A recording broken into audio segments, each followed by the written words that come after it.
Здравейте, драго ми е да ви видя. Здравейте. Заповядайте. Здравейте. Това е нашия пчелин в село Петърч. Здравейте. Тук сме настанили част от кошерите на Хепи.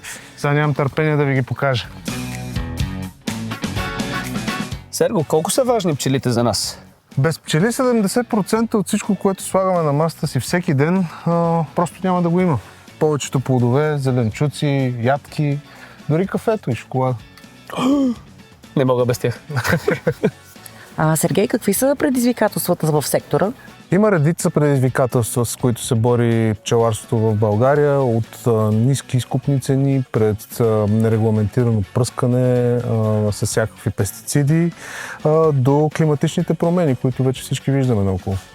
Точно за това сме тук и Хепи подкрепя българските производители по каузата Осинови кошер и искаме нашите гости да знаят откъде идва храната ни. Точно за това такива партньорства са много важни за нас, тъй като те дават бъдеще на пчеларството в България.